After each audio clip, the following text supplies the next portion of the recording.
नमस्कार दोस्तों, नमस्कार नमस्कार है दोस्तों, भाइयों बहनों एवं प्रिय सभी लोगों का सबसे पहले स्वागत है इस वीडियो में। दोस्तों, पूरे विश्व भर से, पूरे ब्रह्मांड में, पूरे इस दुनिया में किसी भी स्थान से, किसी भी जगह से देख रहे और सुन रहे सभी लोगों का इस वीडियो में आने के लिए सबसे पहले तो स्वागत है। दोस्तों, आप सभी को बता दूं, इस समय इंडिया देश के दिल्ली यूनियन टेरिटोरी में, यानी जो यूटी है, यानी जो इंडिया देश का कैपिटल है, राजधानी है यूटी दिल्ली, इस जगह पर एक नोटिफिकेशन आपके लिए आउट हुआ है जिसके अंदर 414 के लगभग वैकेंसी रिलीज हुई है, जिसके अंदर अलग अलग तरह की पोस्टें हैं।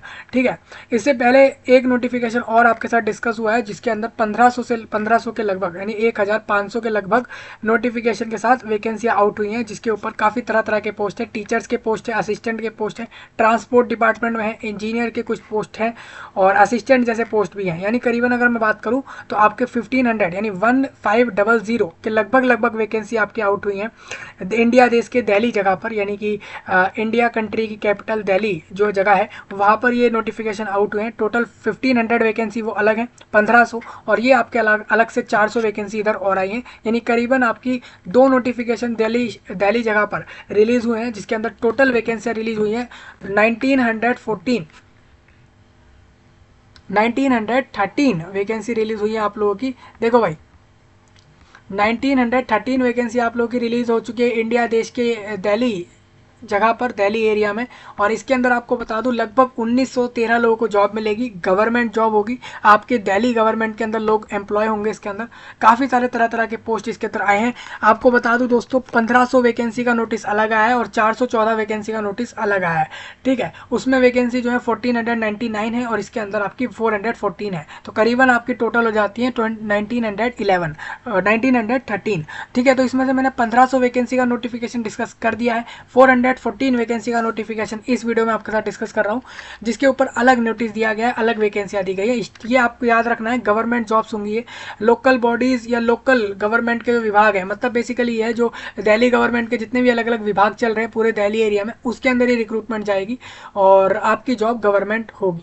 ठीक है, इस वीडियो के नीचे मैंने आपको इसका नोटिस दे दिया, अप्लाई करने के लिए लिंक भी दे दिया है, notification link, apply link, website link मैंने दे दिया है। अगर आप इंडिया में किसी भी जगह से हो, कर्नाटका, केरला, असम, वेस्ट बंगाल, त्रिपुरा, तेलंगाना या किसी भी स्टेट, किसी भी यूटी से हो, तो आपके लिए वीडियो खास है क्योंकि आप लोग इस पर एलिजिबल हो। ठीक है, अब फॉर्म अप्लाई कैसे होगा, तो सबसे पहले DSSP के वेबसाइट पे ऑनलाइन रजिस्ट्रेशन होता है। रजिस्ट्रेशन प्रोसेस का वीडियो पहले ही प्रोवाइडेड है आपको, वो देखें। उसके बाद जब आप इसका फॉर्म ओपन होगा तब आप फॉर्म भर सकते हैं। इसका फॉर्म ओपन होने में अभी भी हफ्ता भर लग जाएगा। ठीक है, आपको बता दूं ये छठा रिक्रूटमेंट है। इससे पहले 5 नोटिफिकेशन यानी 5 वैकेंसी पहले ही आउट हो चुकी हैं, 5 नोटिस के साथ साथ वैकेंसी आउट हो चुकी हैं दिल्ली जगह पर गवर्नमेंट के द्वारा। तो वहाँ पर अगर टोटल में बात करूँ तो अभी तक की अगर टोटल कैलकुलेशन कर लूँ, सारी वैकेंसियों की मिला लूँ, तो अभी तक 14,000 प्लस 14,000 से ज़्यादा वैकेंसी जो है इस बार दिल्ली एरिया में निकाल दी गई है। यानी 14,000 से ज़्यादा लोगों के लिए जॉब निकाल चुकी है गवर्नमेंट दिल्ली की। यहाँ पर दिल्ली के अंदर 14,000 से ज़्यादा वैकेंसी वो लोग दे चुके हैं इस नोटिस को कंबाइंड करके। ठीक है भाई, 14 से 15,000 के करीब वैकेंसी अभी तक आ चुकी हैं। मैंने आपको टोटल नंबर दिया था आपके एरिया का, तो उसको आप समझ लेना। ठीक है, अभी क्या है दोस्तों, इनका एग्जाम भी साथ साथ चल रहा है। अभी आजकल मैं इनका मार्च के अंदर मैंने आपको एक बार स्केड्यूल दिया था कि किस दिन कौन सा एग्जाम होगा, तो आपके एग्जाम भी अभी चल ही रहे हैं डेली बेस में। अभी जो आपका वो वाला एग्जाम था ना, जो पहला रिक्रूटमेंट था इस साल का, उसका एग्जाम भी चल रहा है, इसी महीने में चल रहा है उसका एग्जाम, पहले स्टेज का Tier 1 का। ठीक है, और 2023 वालों के भी अभी एग्जाम चल रहे हैं दिल्ली के एरिया में ही। तो आपको बता दूं, अगर आपने फॉर्म भरे थे तो आपका एग्जाम स्केड्यूल देख लेना। ऐसा ना हो कि फॉर्म एग्जाम स्केड्यूल ना देखो और पता लगे कि एग्जाम आकर चला गया, तो ऐसा मत करना। तो वही मैं कहता हूँ कि भाई वेबसाइट को देखते रहना, DSSB को, अपने रिक्रूटमेंट से जुड़े अपडेट के लिए। मैंने तो वैसे लिंक प्रोवाइड करा है आप लोगों को हर चीज़ का, और मैंने एग्ज़ाम स्केड्यूल भी आपके साथ कवर किया था जब दिल्ली एरिया के लिए आया था, जो मार्च महीने के लिए था। अभी तो दिल्ली एरिया में मार्च महीने में वो लोग बिजी चलेंगे, उनका एग्ज़ाम पहले ही फिक्स है कि इस महीने कौन कौन सा होना है। ठीक है, हाँ, अभी क्या है, 15 दिन बाद आपका अप्रैल वाला आएगा कि अप्रैल में कौन कौन से एग्ज़ाम दिल्ली में होने हैं। तो सबसे पहले आप ये समझिए, दिल्ली में आपकी जो ये वैकेंसी आई है वो आई है 414 वैकेंसी में जो है आप ये कल दी हैं, ये कल के नोटिस में आई दोस्तों। 7 मार्च को इन्होंने दो वैकेंसियाँ दी हैं, 414 ये अलग दी हैं और 1500 अलग दी हैं, तो टोटल 1900 प्लस हो गई हैं, 1900 प्लस वैकेंसी हो जाती हैं। ये मैंने आपको नीचे वीडियो को प्रोवाइड करा है, अगर हिंदी में नहीं समझ आ रहा हो कैप्शन ऑन कर लेना यहाँ से वीडियो के नीचे, तो आप अपनी भाषा में भी समझ सकते हो। अगर आप वैसे कमेंट में बता देना कि कैप्शन आपके पास अपीयर हो रहा है या नहीं। बेसिकली कैप्शन क्या है, कुछ वीडियो में अपीयर नहीं हो रहा कुछ लोगों के साथ। कैप्शन बेसिकली ये यहाँ पर डबल सी लिखा होता है, उसको ऑन करते ही आप लोग अपनी लैंग्वेज में ट्रांसलेट करके यहाँ पर समझ सकते हैं। वहाँ पर लिखा आता है कि मैं जो भी बोल रहा हूँ वो आप अपनी भाषाओं में भी समझ सकते हैं। अगर आपके में कैप्शन अपीयर नहीं हो रहा तो मुझे ज़रूर बताना, तो मैं फिर कैप्शन जो है सेटिंग चेंज करके आपकी लैंग्वेज वाला कैप्शन भी डाल दूंगा वीडियो में। क्योंकि मुझे पता है भाई, जब ऑल इंडिया वैकेंसी आती है ना, तो ऐसा भी होता है कि भाई काफ़ी लोग केरला से भी आते हैं वैकेंसियाँ लेने, अरुणाचल प्रदेश से, गुजरात से दिल्ली आ रहे हैं, महाराष्ट्र से दिल्ली आ रहे हैं, ठीक है, बिहार से दिल्ली आ रहे हैं, वो काफ़ी जगह जगह से दिल्ली आ रहे होंगे वैकेंसी लेने, ना कि सिर्फ दिल्ली। इसी तरीके से अगर और स्टेट दूसरों में वैकेंसी निकलती है तो अन्य स्टेट वाले भी फॉर्म भरते हैं उन वैकेंसी पर, तो उनको नोटिफिकेशन से जुड़ी हुई फाइल या जो भी आपसे बात होती है वो आप अपनी भाषा में समझ नहीं पाते हैं, क्योंकि हम एक ही लैंग्वेज में डिस्कस कर रहे होते हैं वीडियो में। तो इससे क्या है कि लोगों को समझ नहीं आएगा, तो इसीलिए मैं कहूँगा कि भाई कैप्शन सबसे बढ़िया ऑप्शन है, वहाँ से आप समझ सकते हो। ठीक है भाई, तो ये एक तरीका बहुत अच्छा हो गया है, यूट्यूब पर है ये। और ये ऑप्शन आज से नहीं है, ये 4 साल 5 साल पहले से है कैप्शन वाला फीचर। जैसे मुझे पता लगा मैंने आपको बता दिया। तो DSSB के वेबसाइट पे आओगे, नोटिफिकेशन और टेंडर आप इसमें देखोगे तो यहाँ पर ये नोटिफिकेशन नहीं आता है। मेनली इनका देखिए यहाँ पर लेट आती हैं चीज़ें। पहले इनका वैकेंसी नाम से एक अलग से वेबसाइट है इनका, DSSB वैकेंसीज, ये इनका इसी के अंदर अलग से सेक्शन है, वहाँ पर ये मिल जाते हैं। तो आप देखोगे, इसको रीलोड करूँगा तो आपको देखने को मिलेगा कि 2 रिक्रूटमेंट आपके आए हुए हैं। तो मैं दूसरा रिक्रूटमेंट आपके साथ डिस्कस कर रहा हूँ, ये वाला। मैं इसको जैसे ही क्लिक करूँगा, ये जो फाइल आपका आया है वो यही वाला है जिसको हमने पहले से ही खोल के रखा हुआ है, जो कि 36 पेज का है। ठीक है भाई, तो मैं इसको कवर कर देता हूँ यहाँ पर आपके साथ, तो आप ध्यान से समझ लीजिए सारी चीज़ें। सबसे पहले आप देखिए, दिल्ली गवर्नमेंट कह रही है कि भाई हमें जो है 414 लोग रिक्रूट करने हैं, कंबाइंड एक एग्जाम कराएंगे अलग अलग पोस्टों पर।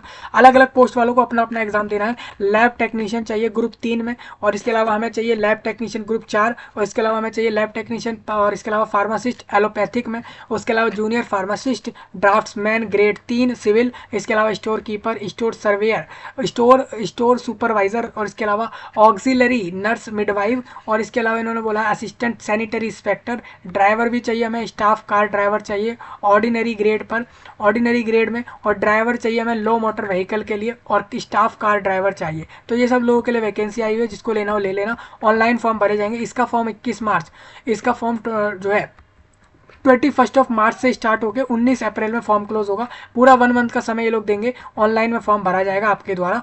ठीक है भाई, पूरा 1 मंथ का समय है, यानी 30 डेज ऑनलाइन में काफ़ी अच्छा समय होता है भरने के लिए, फॉर्म भरने के लिए। तो वैकेंसी आपने समझ ली, ये सारी पोस्ट हैं। अब मैं एक एक पोस्ट वाइज आपको बता देता हूँ कि किस पोस्ट की किस विभाग में वैकेंसी है और कैटेगरी वाइज कितनी है। अगर ड्राइवर पोस्ट लेना है तो उसका आप देखो, इनमें से कोई सा भी पोस्ट आप लेते हो, जैसे कि यहाँ पर पोस्ट कोड लिखे हैं, ये पोस्ट कोड नंबर 1 से लेके 7 तक के लिए आपका पोस्ट कोड रखा गया है 813। जब आप फॉर्म भरोगे तो 813 पोस्ट कोड सिलेक्ट करना होगा आप लोगों को, जिससे कि आप लोग ये ड्राइवर वाले पोस्टों पर अप्लाई कर सको। ठीक है, ड्राइवर वालों, अब मैं आपको बता दूं इसमें क्या सीन है। इसमें सीन ये है, आप एक पोस्ट कोड के लिए आपका एक ही बार 100 रुपये चार्ज होता है। आप अगर एक से ज़्यादा पोस्ट पर अप्लाई करोगे तो अलग अलग चार्जेस देकर अप्लाई होता है। ठीक है, तो आप अगर ड्राइवर पोस्ट पर अप्लाई करते हो 1 से 7 सीरियल में, तो यहाँ पर driver, staff car driver, ordinary grade, staff car driver, वही सब चीज़ें यहाँ पर लिखी हुई अलग अलग विभाग में। इनको चाहिए ड्रग्स कंट्रोल डिपार्टमेंट में ड्राइवर चाहिए, इनको डिपार्टमेंट ऑफ लॉ और जस्टिस एंड लेजिस्लेटिव अफेयर्स के अंदर ड्राइवर चाहिए, और इनको लोकायुक्त इसके अंदर कार ड्राइवर चाहिए। इस स्टाफ कार ड्राइवर इनको डायरेक्टोरेट ऑफ विजिलेंस में भी चाहिए, और जनरल एडमिनिस्ट्रेशन डिपार्टमेंट में भी इनको स्टाफ कार ड्राइवर चाहिए। तो इस तरीके से आपको देखना होगा कि कौन कौन से पोस्ट कोड किस चीज़ के लिए है। बेसिकली ड्राइवर, जितनी भी ड्राइवर की पोस्टें आई हैं अलग अलग विभागों में, उसके लिए आप लोगों को सिर्फ 813 पोस्ट कोड डालना होगा। ठीक है, इस तरीके से आप डाल लोगे। उसी तरीके से लैब टेक्नीशियन, जितनी भी टेक्नीशियन पोस्ट है उसके लिए 818 नाम का एक पोस्ट कोड दिया गया है। यही फॉर्म भरते समय यूज़ करना होगा जब आप फॉर्म भरोगे। वैसे ही प्रोसेस आपको मिल जाएगा, ऑनलाइन भरना होगा। वैसे पिछले रिक्रूटमेंट के फॉर्म भरने का प्रोसेस देख लो, उससे आपको समझ आ जाएगा। थोड़ा बहुत अब बस पोस्ट कोड बदलना होगा, पोस्टों के नाम बदल जाएंगे, प्रोसेस ऑलमोस्ट सेम ही होगा। वही सब photo, sign, upload, fees payment, form जमा हो, फॉर्म प्रिंट हो, यही सारी चीज़ें चलती हैं। ठीक है, नेम आपको बता दो, ड्राइवर का पोस्ट काफ़ी अलग अलग विभागों में आया है। ड्रग्स कंट्रोल डिपार्टमेंट में, department of law, justice and legislative affairs, Lokayukta और विजिलेंस के डायरेक्टोरेट में आपके वैकेंसी ड्राइवर क्या है। आपको बता दूं, एक एक ही चाहिए इनको, मोस्टली इनको देखिए 3 ड्राइवर तो विजिलेंस में चाहिए इनको, 12 इनको ड्राइवर चाहिए जनरल एडमिनिस्ट्रेशन डिपार्टमेंट में चाहिए। 12 ड्राइवरों में से भी ये कह रहे हैं कि हमें 5 चाहिए जनरल में, 2 ओबीसी में, 1 एससी में और 1 एसटी में और 1 ईडब्ल्यू, 3 एसटी में चाहिए अनुसूचित जनजाति में, और एक हमें इकोनॉमिकली वीकर सेक्शन वर्ग से आने वाला कैंडिडेट चाहिए। तो इस तरीके से इन्होंने कह दिया कि 12 लोग हमें यहाँ पर चाहिए। तो इस तरीके से आप देख सकते हो कि किस विभाग में किस पोस्ट पर कितनी वैकेंसी आई, आप लोग वर्ग वाइज समझ सकते हो। अभी कोई कहेगा कि भाई मेरे को ना ड्राइवर पोस्ट पर अप्लाई करना है, लेकिन मुझे जो है दिल्ली आर्चीव्स, ठीक है, दिल्ली आर्चीव्स, या फिर आप ये मान लो कि कोई कहेगा कि मेरे को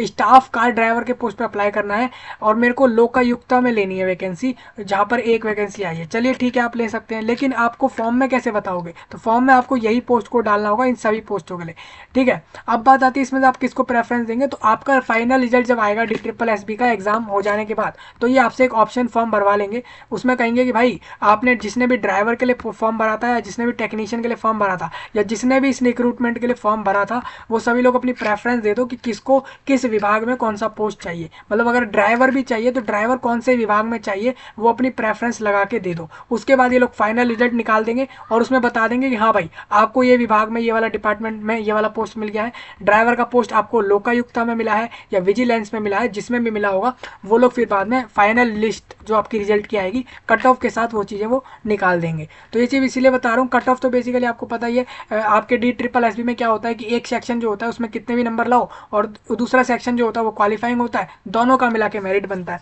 ज़्यादातर एग्जाम इसके इसी तरीके से होते हैं। तो आप पोस्ट समझ सकते हैं। प्रेफरेंस वाली बात जब रिजल्ट आना होगा उस समय आपको बता दी जाएगी।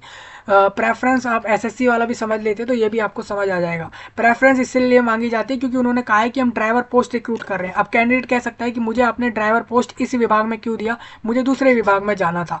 तो फिर इसमें ऐसा ना हो इसलिए उसका इंटरेस्ट ले लिया जाता है कि कौन सा इंटरेस्ट उसको चाहिए, किस विभाग में उसको जाना है, तो उससे उससे प्रेफरेंस ले लेते हैं, ठीक है। तो इस तरीके से आप देख सकते हो कि भाई कार ड्राइवर की पोस्ट कितनी है, टेक्नीशियन की पोस्ट किस टेक्नीशियन की पोस्ट किस विभाग में कितनी है वो आप यहाँ से समझ लेना। तो टोटल फार्मासिस्ट है यहाँ पर, स्टोर कीपर, और सारी वैकेंसी पोस्ट वाइज और कैटेगरी वाइज आप समझ सकते हो। 414 वैकेंसी टोटल इन्होंने दी है। 19 अप्रैल में ऑनलाइन में फॉर्म बंद होगा, ऑनलाइन ही फॉर्म भरना है, ये इसमें लिंक है अप्लाई करने के लिए।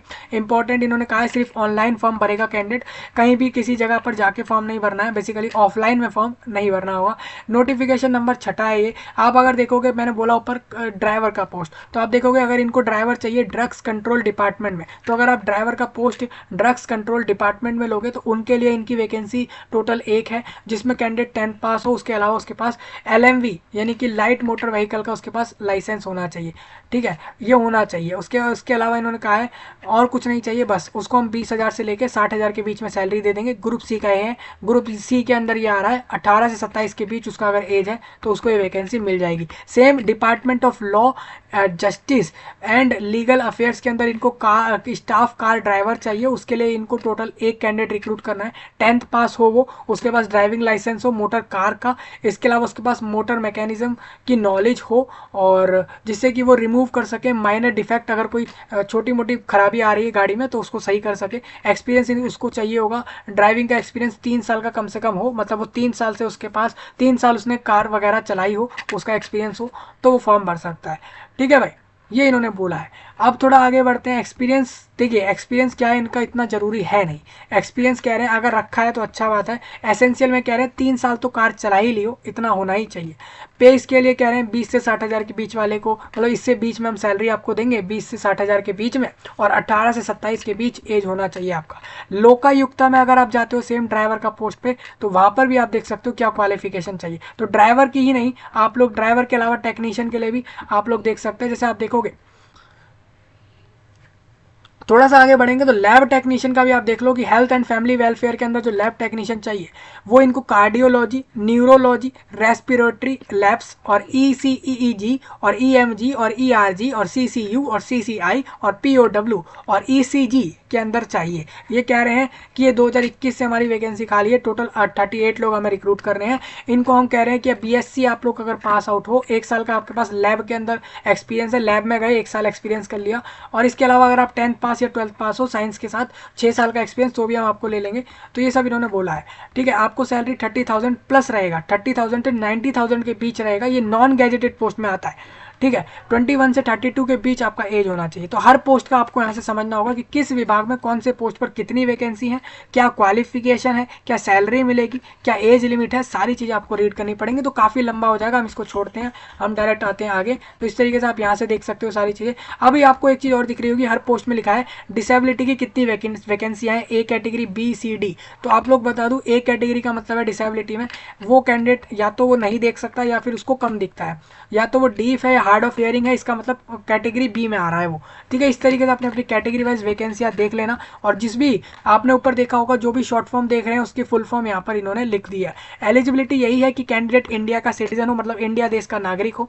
उसके पास नागरिकता के लिए करना क्या होता है, उसका बर्थ इंडिया में नहीं भी हुआ है तो ऑनलाइन जाए, अप्लाई कर दे इंडिया सिटीजन के लिए, कि मेरे को इंडिया सिटीजन पर अप्लाई करना है, वो अप्लाई कर सकता है। इसका वीडियो आपको मिल जाएगा सिटीजन वाला, कि इंडिया सिटीजन कैसे अप्लाई होगा, हाउ टू अप्लाई, फॉर्म पे कैसे अप्लाई करेंगे। देखिए, सिटीजन होने के साथ एज की एलिजिबिलिटी, क्वालिफिकेशन सब होनी ही चाहिए। अब हाउ टू अप्लाई, हम इस फॉर्म पर अप्लाई कैसे करें इस वैकेंसी पे, तो सबसे पहले DSSB का जो रजिस्ट्रेशन पोर्टल है वहाँ जाकर अपना रजिस्ट्रेशन करो, फिर उसके बाद अपना फॉर्म भरना। मैंने दोनों ही वीडियो दे रखी है, तो उसको देख लें अच्छे से, तभी आप सही से फॉर्म भर पाएंगे। ठीक है, तो ये सारी चीज़ें लिखी हुई हैं। एलिजिबिलिटी आपने समझ ली क्या क्या रहेंगी, फॉर्म कब से कब तक डालेंगे पता लग गया। ये आपको 100 रुपये आपसे चार्ज करेंगे। अगर कोई भी महिला फॉर्म भर रही है, अगर जनरल वर्ग से आप अगर महिला हो तो भी आपको फीस नहीं देनी। आप महिला हो बेसिकली, आपको फीस देनी ही नहीं है, आप किसी भी वर्ग से आओ। बाकी SC ST और बाकी लोगों से फीस चार्ज होगी, वो आप यहाँ से देख सकते हो। एग्जामिनेशन स्कीम लिखी हुई है कि लैब टेक्नीशियन और जितनी भी पोस्ट हैं इसके लिए एग्जामिनेशन स्कीम इन्होंने लिख दी है। क्या क्या होगा तो आपको बता दूं, जो लोग भी पोस्ट कोड 818 और 813 वाली पोस्टों पर अप्लाई करेंगे उनको बता दूं, उनका Tier 1 नाम से एग्जाम होगा, 2 घंटे, 200 नंबर, 200 MCQ। और इसके अंदर general awareness, intelligence, numerical ability, Hindi और इंग्लिश लैंग्वेज और कॉम्प्रहेंशन उस भाषा का आएगा। 40-40 मार्क्स में हर सेक्शन आ जाएगा। इसके बाद आपको बता दूं, अगर आप लोग पोस्ट कोड 814, 15, 16 और इस तरीके से 20 तक आप अगर इनका फॉर्म भर रहे हो, तो इसके लिए आपका जो है वही 2 आवर का एग्जाम चलेगा। 200 मार्क्स में 200 क्वेश्चन चलेंगे। उसके अंदर आपको बता दूं, इसके अंदर 5 सेक्शन आएंगे। इसमें सेक्शन 2 होंगे, A और B। सेक्शन A में ये लोग 5 टॉपिक देंगे, basically general awareness, general intelligence और रीजनिंग एबिलिटी। इसके अंदर भी बहुत सारे टॉपिक्स होते हैं, तो वो आप पढ़ लेना। ठीक है, इस तरीके से रहेगा। आपको बता दूं, जिस पेपर के अंदर सेक्शन A और सेक्शन B दोनों आ रहे हैं, उसमें याद रखना सेक्शन B वाला पास करना जरूरी होगा, क्योंकि वो सब्जेक्ट से जुड़ा हुआ पूछेंगे सारे क्वेश्चंस। और सेक्शन A उसमें जो होगा वो मेरिट के लिए अच्छा रहेगा, कि मेरिट के बनाने के लिए अच्छे मार्क्स सेक्शन A के अगर रहेंगे और B के, दोनों के ही रहेंगे। भले ही सेक्शन B में कम आ गए, लेकिन सेक्शन A में अगर ज़्यादा नंबर आ रहे हैं तो मेरिट में अच्छे चांस बनेंगे कि आप लोग वैकेंसी ले पाओगे। ठीक है, बस इतना ही होता है। तो वही सब चीज़ें लिखी हैं। क्वेश्चन पेपर हिंदी इंग्लिश दोनों में दे देंगे हम, वही चीज़ें इन्होंने बोली है। सेंटर पूरे दिल्ली में होंगे, दिल्ली में एग्जाम चलता है। इस तरीके से उन्होंने सारी चीज़ें यहाँ लिखी हुई हैं। स्किल टेस्ट अगर किसी पोस्ट पे हो रहा है तो होगा। ड्राइविंग के लिए ड्राइवर के लिए ड्राइविंग टेस्ट कराएंगे, वो अलग होगा, वो सिर्फ पास करना जरूरी है, उसको मेरिट में नहीं डालते हैं। पोस्ट प्रेफरेंस, जब आप अपना फॉर्म भर रहे हो तब तो आप अलग अलग पोस्ट का अलग अलग फॉर्म भरोगे, ठीक है, हर उसके लिए अलग अलग फीस दोगे। लेकिन जब आप लोग फाइनली, जब आपका रिजल्ट आ जाएगा, बेसिकली आपका एग्जाम हो गया, और जब उनको फाइनल रिजल्ट देना होगा इस वैकेंसी का, तो उससे पहले आपसे प्रेफरेंस फॉर्म भरवाएंगे। वही चीज़ें यहाँ लिखी हुई है। ठीक है जी, डोजियर वही सब कह रहे हैं कि आपको एटलीस्ट एक प्रेफरेंस देनी होगी एक पोस्ट के ऊपर। जैसे ड्राइवर आप अप्लाई करो तो ड्राइवर में भी आपको बताना पड़ेगा कि आपको ड्राइवर किस विभाग में चाहिए। कम से कम 1 से 2 विभागों को तो डालोगे ना प्रेफरेंस में, तो ये आपसे मांगेंगे दिए गए समय में आपसे मांग लेंगे फाइनल रिजल्ट से पहले। ये आपको बोल रहे हैं, अगर आप प्रेफरेंस नहीं देते हो तो आपको लिस्ट में नहीं डालेंगे हम, फाइनल सिलेक्टेड वाली में। ठीक है जी, मोड ऑफ सिलेक्शन सिंपल है, एग्जाम होना है, कोई इंटरव्यू होगा नहीं। हालांकि एग्जाम होने के बाद स्किल टेस्ट, और स्किल टेस्ट के बाद डॉक्यूमेंट वेरीफाई, और स्किल टेस्ट के बाद बेसिकली क्या होगा, ये फाइनल रिजल्ट निकालने से पहले ऑप्शन प्रेफरेंस लेंगे, उसके बाद आपका फाइनल रिजल्ट निकाल देंगे। जिनको भी वैकेंसियाँ मिल जाएंगी वो जाकर अपने डॉक्यूमेंट वेरीफाई कराएंगे और ज्वाइनिंग ले लेंगे। इस तरीके से चलेगा। अब आपको बता दूं, जिसमें इन्होंने ये बोला है कि मिनिमम इतने नंबर लाओ, तो उसमें आपको 40% जनरल वालों को लाने हैं, OBC दिल्ली वालों को 35%। जितने मार्क्स का पेपर है उसमें से 35% से ज़्यादा, इस तरीके से आपको मार्क्स स्कोर करने हैं अपने एग्जाम में, तभी आप पास माने जाओगे। ठीक है जी, ये टाई केस कैसे सॉल्व होंगे, एक से ज़्यादा अगर कैंडिडेट सेम नंबर ला रहे हैं तो टाई केस कैसे सॉल्व होगा, वो यहाँ पर लिखा हुआ है। तो ये सारे पॉइंट आप देख सकते हो, सारे आपके लिए इंपॉर्टेंट रहेंगे। रिजर्वेशन बेनिफिट ऑल इंडिया लोगों के रहेंगे, गवर्नमेंट ऑफ इंडिया वाला रिजर्वेशन चलेगा। हालांकि दिल्ली के बाहर वाले OBC को हटा लो, बाकी सारे रिजर्वेशन लोग यहाँ से ले सकते हैं। ठीक है जी, ये सब समझ आ रहा होगा, तो ये सारे पॉइंट आप रीड कर सकते हो। Only OBC Delhi candidate notified, ठीक है, इन्होंने कहा है सिर्फ दिल्ली के ही ओबीसी वालों को रिजर्वेशन है, बाहर वालों के नहीं है, तो इन्होंने साफ साफ लिखा हुआ है, इसको आप रीड कर सकते हैं।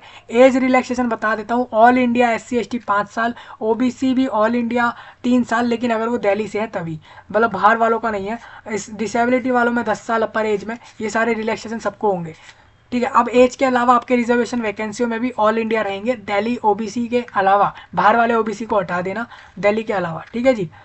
हाँ, मतलब अगर आप दिल्ली के बाहर के ओबीसी हो तो जनरल से लेना अपनी वैकेंसियाँ, ये आपके लिए बता रहा हूँ। बाकी एक बार अपना पॉइंट यहाँ से रीड कर लेना, इंपॉर्टेंट इंस्ट्रक्शन आपके लिए इधर दिया हुआ है तो उसको भी रीड कर लेना। जनरल इंस्ट्रक्शन कुछ आपका दिया है, उसको भी आप यहाँ से रीड कर सकते हो। अगर कोई रिक्रूटमेंट प्रोसेस सही से नहीं निकालेगा, एग्जाम सेंटर पे जाके कुछ ऐसी हरकतें कर रहा है, ऐसा कुछ कर रहा है कोई भी कैंडिडेट जो कि गलत हो रहा है, रिक्रूटमेंट प्रोसेस के अगेंस्ट है, तो उसके खिलाफ एक्शन हो सकता है। और बाकी सारी चीज़ें लिखी हैं, डिवाइड कर देंगे 2-2 4-4 साल के लिए, आने वाले रिक्रूटमेंट से बाहर कर देंगे, तो वो सब चीज़ें लिखी हैं, तो प्रोसेस को फॉलो करना, ठीक है, ये सब चीज़ें रहेंगी। और ये इनके नोटिस है जिसके बिहाफ पर इन्होंने ये रिक्रूटमेंट निकाला है। ये जो ऑफिस मेमोरेंडम है, ये बेसिकली ये है कि अपर एज में रिलैक्सेशन किसको कितना मिलेगा, वो इस नोटिस से डिसाइड हुआ था। ये 2019 में डिसाइड हो गया था जून में कि किसको कैसे कैसे रिलैक्सेशन देने हैं एज में, वो यहाँ पर डिसाइड हो गया था।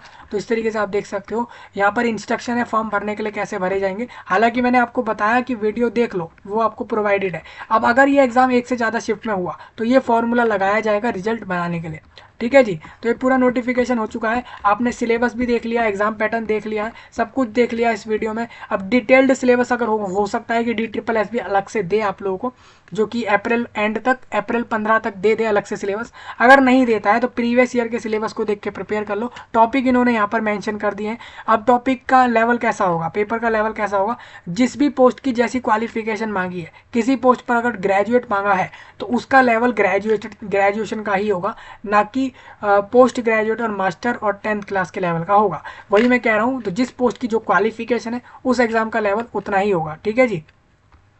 तो एलिजिबिलिटी हो गई, एज लिमिट हो गई, सैलरी हो गई, क्वालिफिकेशन हो गया, सिलेक्शन प्रोसेस हो गया, ये वैकेंसी के सारे पॉइंट यहाँ कवर हो गए। थोड़ा ऊपर चलता हूँ मैं दोस्तों, आप वेबसाइट DSSS पर आओगे तो आपको यहाँ से आना होगा अप्लाई ऑनलाइन। देखिए यहाँ पर आपको ना एक वेबसाइट इनका है, जो नोटिफिकेशन में भी आपको दिख जाएगा कि कहाँ से अप्लाई होता है। जैसे आप थोड़ा सा नीचे करोगे तो देखिए ये इनका वेबसाइट है, यहाँ से आप अप्लाई करने के लिए आते हो, इसको जैसे ही क्लिक करोगे यहाँ आ जाओगे। ये रजिस्ट्रेशन का ऑप्शन है, आपको यहाँ पे अपनी सारी डिटेल डालनी है और रजिस्ट्रेशन करना होता है। तो इस तरीके से फॉर्म आप लोग भर सकते हो DSSS के रिक्रूटमेंट्स पे, ठीक है भाई। तो इस तरीके से आप लोग अप्लाई कर लेना, पूरा इंडिया इस पर एलिजिबल है। कोई डाउट आपका हो कमेंट में बताएं, इस जानकारी को अपने तक ना रखें, पूरे विश्व भर में शेयर कर दें, सर्कुलेट कर दें। और मैं आपसे मिल रहा हूँ जल्द ही, तब तक के लिए आप सभी का धन्यवाद।